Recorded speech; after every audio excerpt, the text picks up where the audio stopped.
Welcome to another installment of The Persistent Rumor. I am Chocolate Yoddah, spelled Y-O-D-D-A-H, because film studios are litigious. And with me, as always, that massive chunk of a beautiful man and my heterosexual life mate, Chancleta.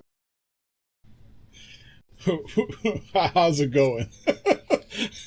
Man, yes, a big chunk of a man indeed. Yeah. I hope you like this spy versus spy theme we go in the black and white contrast going on. It's working for us. I love it. Trying to freak you out. So anyway, hey man, let me ask you a question. What's on your mind, chum? Man, I'm feeling good these days. I got to tell you.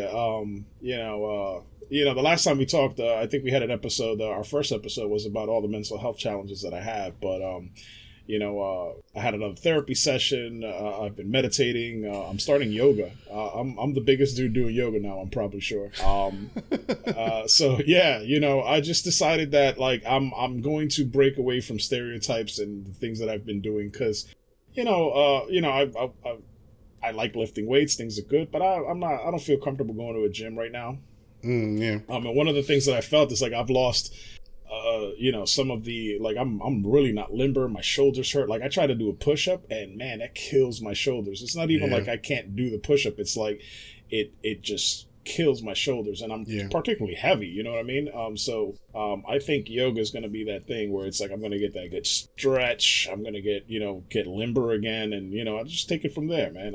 Nice. I'm feeling good these days. Yeah, I'm drinking water like crazy. I love the idea of a man of your stature doing yoga. Instead of saying Om, you're going to go whoa. Yeah. I'm going to make it my own, man. It's just. Man, listen. If I felt shame, I would be ashamed of what I just said. I was thinking about I was reading about different types of yoga and whatever, and really all I just want to do is just limber up, get my muscles working again and stretching nice and just feeling more springy, I guess. I don't know. At any rate, the whole point is that I was reading about all these different types of yogas, and one of them is Bikram yoga, or they call it hot yoga. Bikram is great. And it's yeah. And so, and I'm just man, I just feel like I'm gonna feel like a brisket in that. You know what I mean? I don't know if I'm ready for that, but I might give it a shot in the future. Here's the thing about Bikram yogurt. It's kind of funny because this is what happens when something gets Americanized, right? So, the gentleman named Bikram, he's a pretty controversial figure, but that's because of his personality, and by some accounts he can definitely be wacky, but that's neither here nor there. He started his yoga in Calcutta, India, okay? And it's just hot as fuck in Calcutta, right? So there's no real reason why people in America heat up their rooms in order to do yoga. He didn't make a hot room part of Bikram by choice. He made it because he's in a hot place. Just hot. Yeah. But Americans decide to do something. It's like, oh yeah, I guess we have to have it hot here. You fucking posers, shut up. Yeah. No pun intended. Bikram poses. I'll see myself out. Okay, yeah, go away. Yeah, but no, that's really what it is. It's just when you go to another culture, you miss a little bit about what the intent is, I guess. You know what I mean? Yeah. You're just really trying to recreate the whole experience. And maybe somebody came back and said, hey, part of it was that it was really hot, so I think we have to recreate that environment, even though that wasn't necessarily the point. Right. So, but the good thing about it is twofold. Number one, it is better to stretch in the heat. It's just better for your muscles. You've played on cold days. Getting limbered up and warmed up is hard when it's colder. And it does feel good. I happen to love sweating when I'm working out. And I think it's because, hold on, I almost, my stomach almost inverted.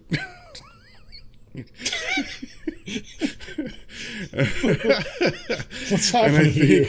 It's so sad.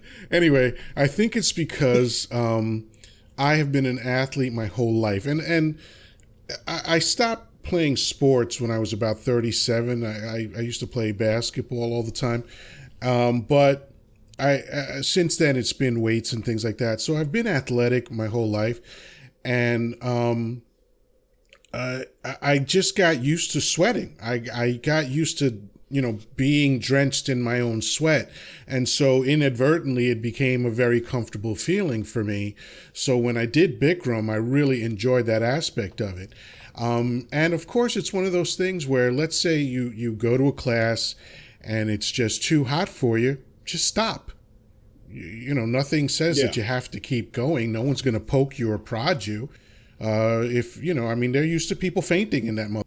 So, it's just one of those things. Yeah. But yeah, sometimes people push themselves because of their ego or whatever. People do the same thing in the gym where they work out ferociously and then they can't move for 48 hours. You can go at your own pace. But, yoga is extremely beneficial. It is the oldest science known to humankind. And it's brilliant in my opinion, figuring out all these different poses that help you with circulation, flexibility, and strength. It's beneficial for your metabolism. And yogis throughout history have done pretty amazing things. Like, I saw one that was put in a coffin and then in a pool to make sure that, there was no way that he could be breathing, and he just slowed his heart down and just chilled out, and he had something like 8 hours worth of oxygen and somehow managed to live for 24 hours. Freak like that. And it just seems like it's one of those things that the Western mind doesn't tend to accept as far as things that are possible. But I've seen yogis do amazing things. There was this one guy that brought this breathing technique, and right now it's escaping me the name of it. But this guy was able to make both halves of his hands different temperatures just from breathing, and he could regulate his body in the same way. And then you have Wim Hof, who's, he's a contemporary guy. He's been setting records for years for being able to stay in freezing climates. Just like he climbs mountains where there's snow on the ground and all he has on is like a loincloth. It's kind of crazy, but these are things that you can do when you master your body. I am not even close to that, but I am stronger than I look, so that's good. So I've got that going for me, which is nice. Yeah, I look stronger than I am, so that's a nice contrast, which really makes this black and white thing just take off. I like it. It just makes our personalities shine. So I'm definitely not as strong as I used to be, but I still, if I get a little momentum though, it's it's a little crazy. Yeah. So. Well, you did your first episode of Chancleta Says, where you spoke about a topic that was on your mind, and I'm sure that people are going to watch that. Tonight, what's on my mind is the response that certain segments of America have to mass shootings. And I know this is changing gears real severely, but f*** it. I can do whatever I want, I suppose. That's great. We see, again, another tragic event where some crazed white dude goes into an establishment and just starts killing people. And, so many people dead, so many people injured, and so many more people traumatized. And that in and of itself is a whole topic for a different kind of conversation. But what I want to focus on is the response that some people have to that. And we've seen this response before, where half the country is horrified and the other half of the country starts citing the Second Amendment.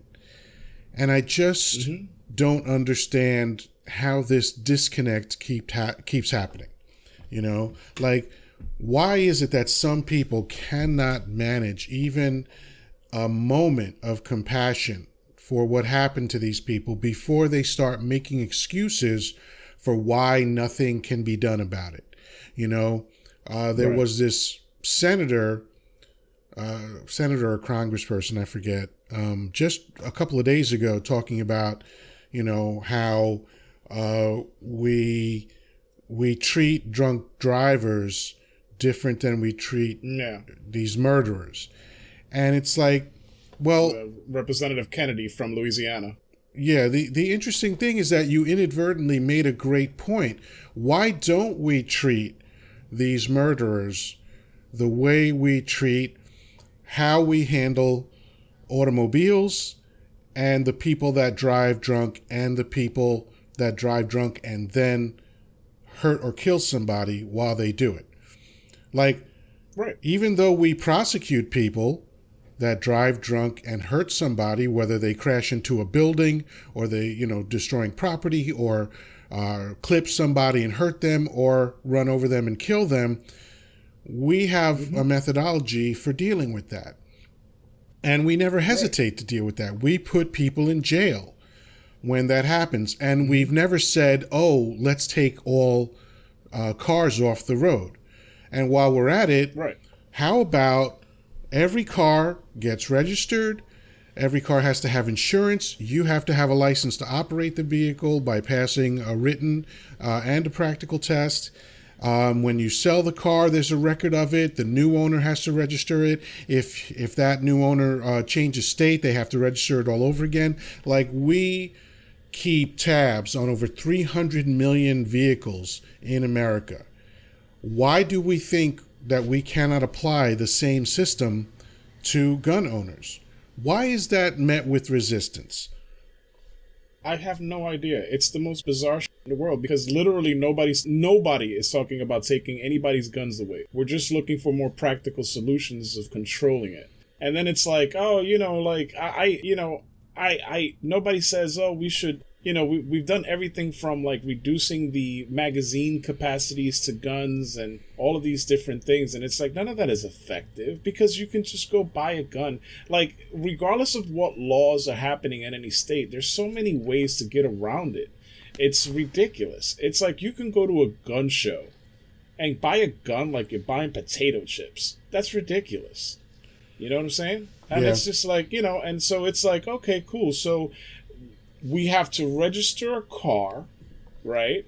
Which is basically a piece of equipment that's designed to transport you, which also has the side effect of potentially being harmful, right? Like, you can run over property or people, you know, it can kill somebody potentially, but that's not the intended use of it, right? Or the intended whatever the intended use for it. I guess I'm just out of words right now. But here's a product, right? That its sole purpose, its sole intent is to kill. Yeah. Right? And you don't want to control it better? And then it's like every state decides that this is the way we're going to handle it and everything. So really all you have to do is just cross state borders and you're good. If you don't like it, you can just cross the state border. And listen, I'm in New York right now. I can frisbee something to New Jersey for where I'm at. You know what I'm saying? So, you know, and then when I'm in Jersey, I'm not that far. I'm an hour and a half away from Pennsylvania, right? Yeah. And in Pennsylvania, everybody has a gun, right? Yeah, and the interesting thing also is you reference gun shows. Even the regulations at gun shows are essentially meaningless. Yeah. I saw a hidden camera thing one time where they did everything you're not supposed to do when buying a gun at a trade show.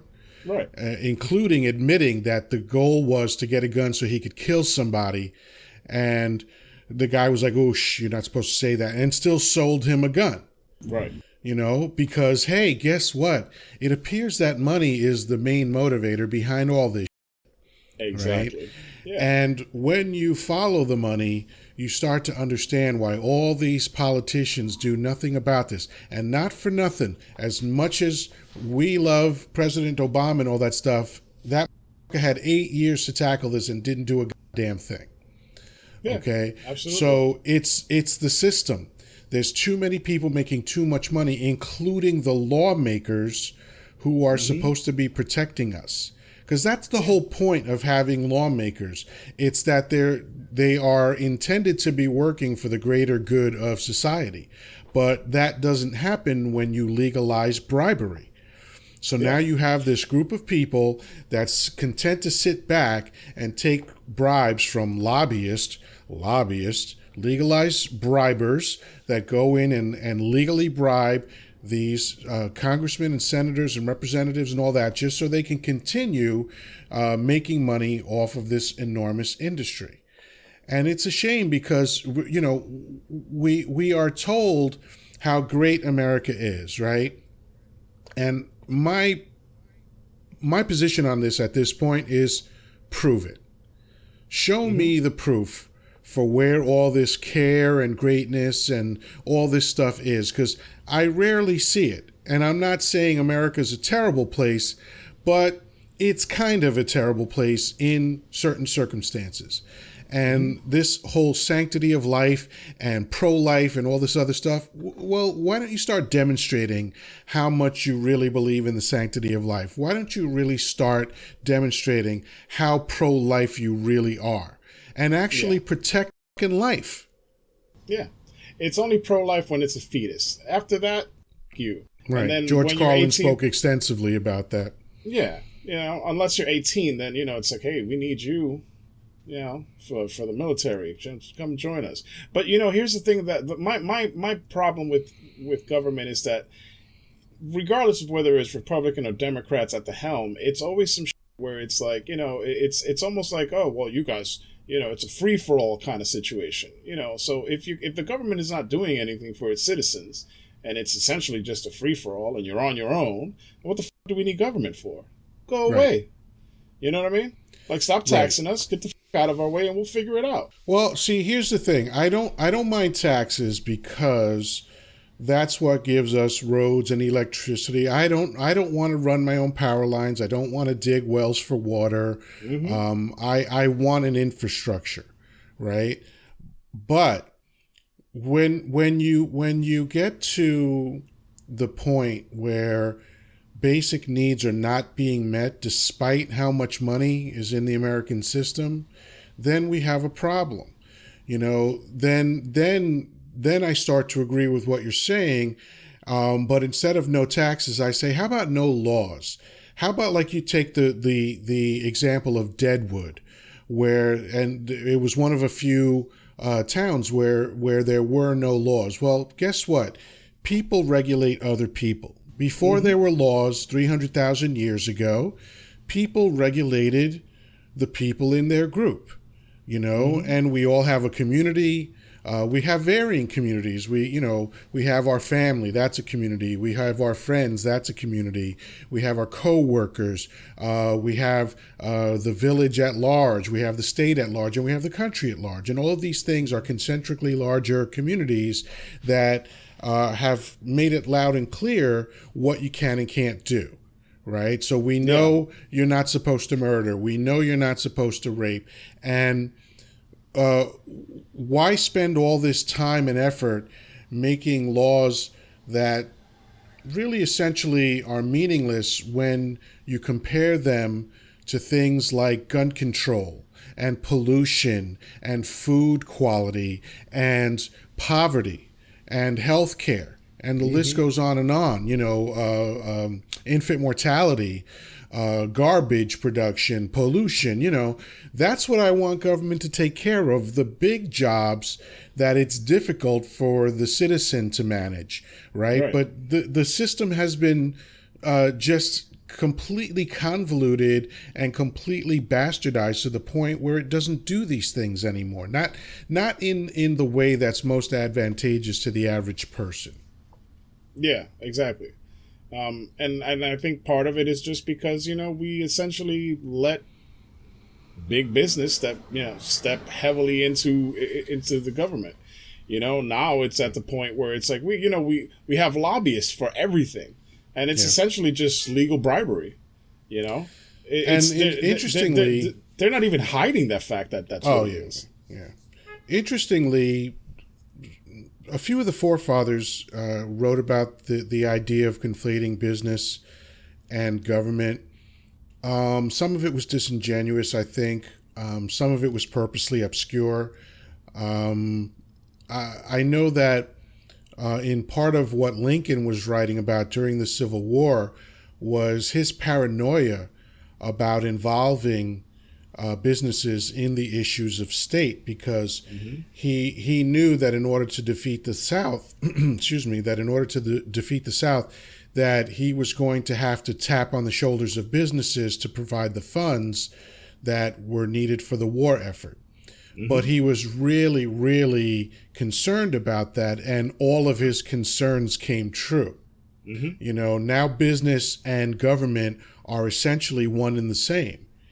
And therein lies the problem, because the agenda for businesses is not the same as the agenda for a government, or at least theoretically they're not the same, but now they have melded together, and we're suffering as a result of that.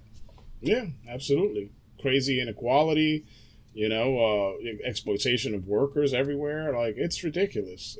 You know, Walmart had this thing going on where they're paying their workers shit.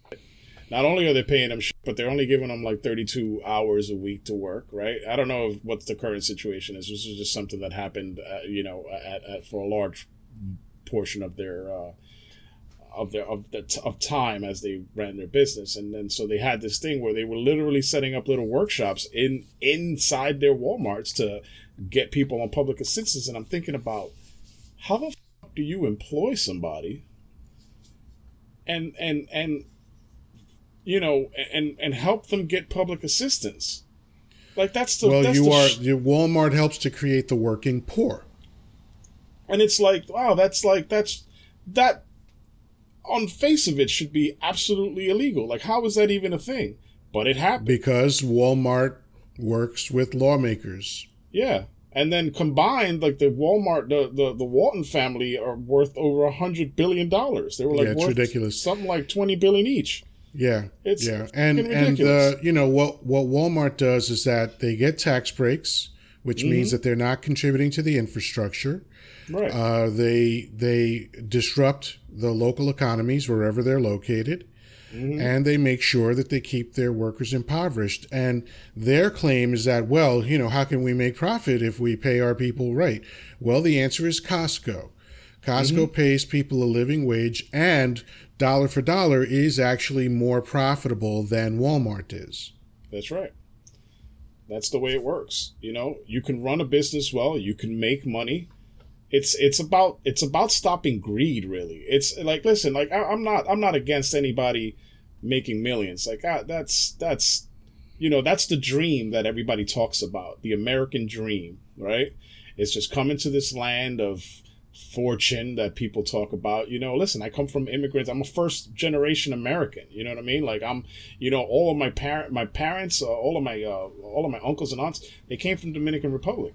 They came here, and, you know, they didn't speak the language, which, you know, in retrospect, that's, you know, that sounds to me like a pretty, like, scary endeavor, to go to a foreign country where you don't know the language and you'll just go there and figure it out. It wasn't like they really had something to come to, like, you know what I mean? Like, you know, they started working at hotels and things like that, and eventually saved up enough money and started their own businesses and so on and so forth. And, you know, they prospered. They had kids. They bought homes, etc. And, you know, and then we started working. Like, it's really funny because, like, my parents and my uncles and aunts, they all worked for themselves. They all started their own businesses. And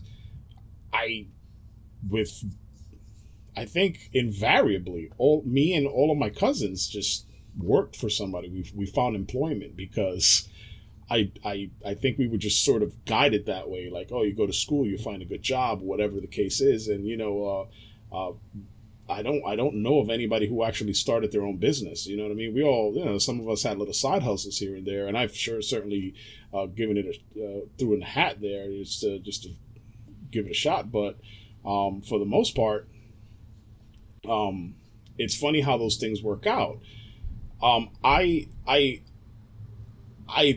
thought the American dream was just that. Like, I remember seeing like timepieces, films of certain timepieces back in the day where you would generally see a American family that was consisted of a few kids, a husband and a wife, and the husband was the breadwinner, the sole breadwinner. And whether he was an architect or a butcher or whatever the case is, they were kind of well off, not and relatively well off. Like this is, a man could have a job and take a vacation, have a car, own a home, etc., and take care and provide for his family. Let me give you some perspective to what you're saying. I was born in 1964. In that year, the average income in America was $5,000 a year. Yeah.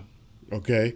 And for that money, because inflation wasn't out of control yet, like you said, people could afford everything in their life and comfortably. Yeah. And including savings. That's one of the things that's missing now because life is so nearly impossible for people. No one has savings anymore. People cannot withstand an emergency. Very often one emergency will disrupt someone's life just in a cascading and impossible way.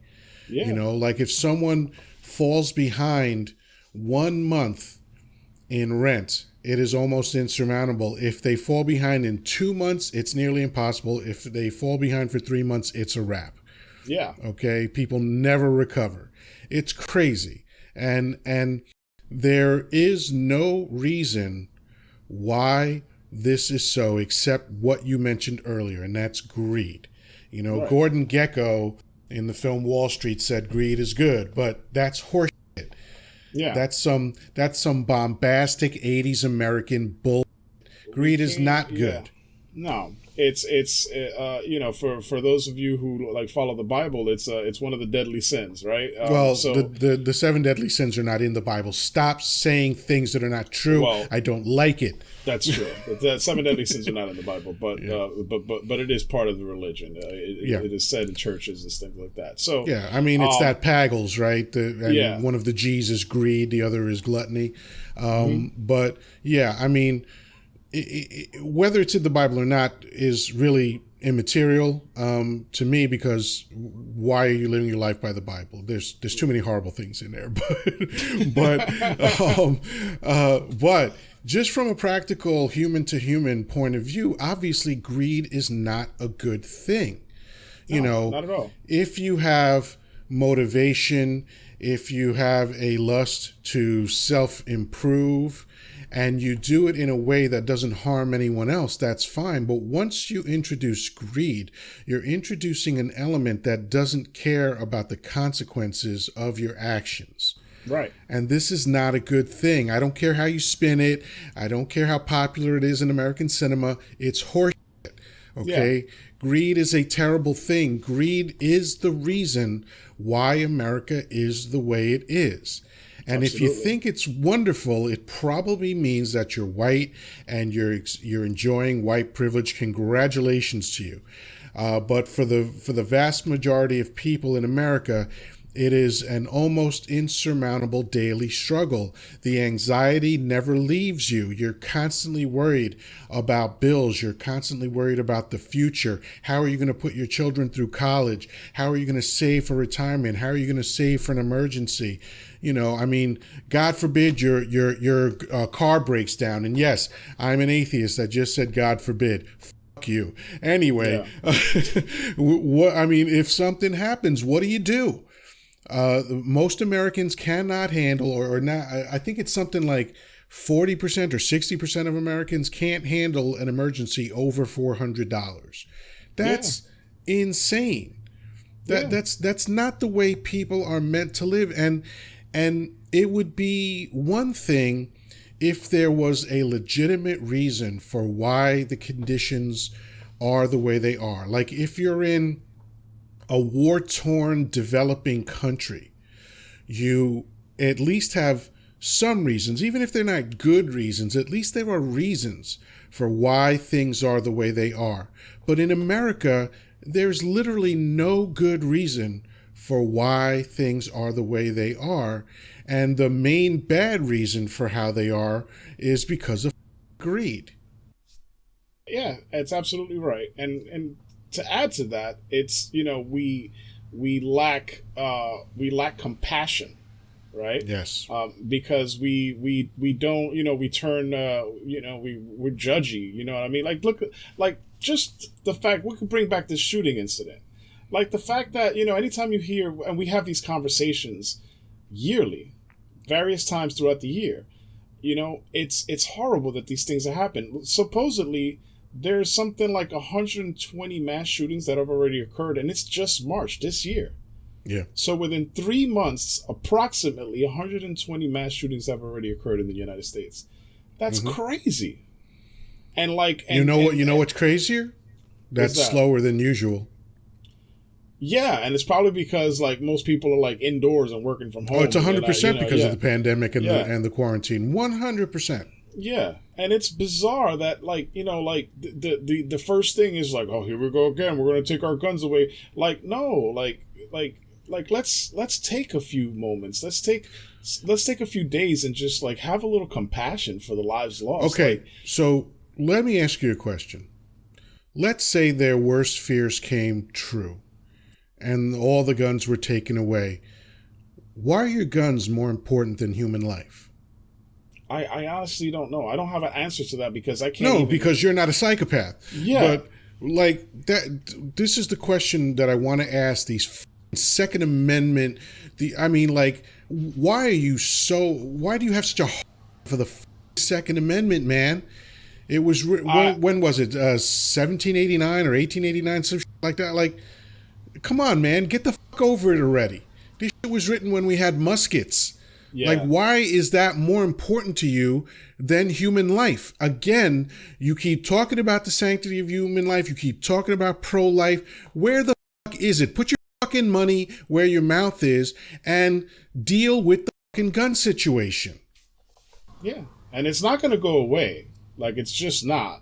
You can say all these things because it's like, even if you decide that your argument is going to be like, we have to protect the Second Amendment, okay, then how would you fix it? But you don't give any solutions. It's just, don't take my guns away. Like, right. Fuck off. That's not how you do it with it. Like, you don't want to address mental health issues. You don't want to strengthen the laws to, make it so that only the good people have guns. You know what I mean? And not, and not good per se, like, you have to qualify some, with some sort of money or some sort of class status or anything like that. We're just talking about people that hasn't committed crimes, people that have clearly been diagnosed with some sort of mental illness, whatever the case is. Like, there's some background checks and some measures, anything like to work with us, because that's the problem now. It's just like you're either on one side or you're on the other, and then there's no like, okay, let's debate, let's talk about this. How can we make this better so that you can keep your guns and we have this problem resolved? But nothing is proposed except let's give teachers guns. What? There's no way that could go wrong. You know what I'm saying? Like, why would we give teachers? Let's put this in perspective. Look at what happens to police officers who are trained to use weapons. Right. Look at what happens with soldiers who are trained way more than police officers to use weapons. So now you're going to give a gun to a teacher who doesn't have nearly the kind of training that either police officers or soldiers have. And you're going to hope that the teacher's reaction in a high-pressure, life-and-death situation is going to be absolutely perfect? Are you joking? Like they're going to Clint Eastwood their asses out of this school. Like, you know what I mean? It's like, it's ridiculous. And it's like, what's most likely to happen is a teacher's going to shoot themselves. They're going to shoot a student. They're going to shoot another staff member.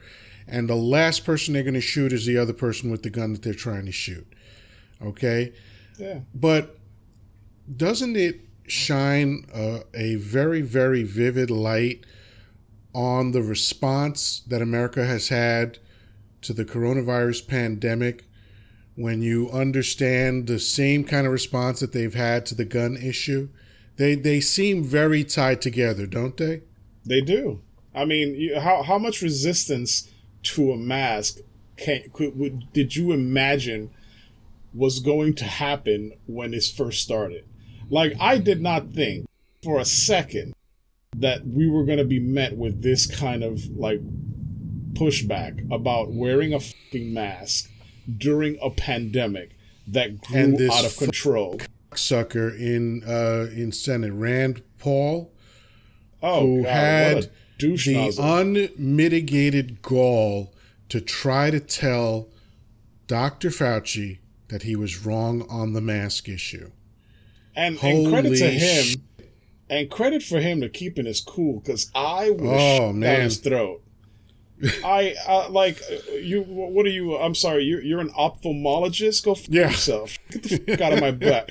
You know you know how people say. You know how people say like, oh yeah, like he wrote the book on immunology. Like, yeah, here's the book I wrote. Yeah. Like, get the fuck out of here and bounce. When I tell you some shit, do what I say. But you know what? He wants to be a classy guy, and he's always been a classy guy. And so good for you to have a little bit like of self-control, because I just don't have that. Massive self-control, not a little bit. He had massive self-control. Because I would have turned to that and said, hey, I'll tell you what, the next time I have dry eyes, I'll fucking give you a call. Until then, please shut the fuck up. I'm gonna fart in your eye and give you pink eye, bitch. You take care of it.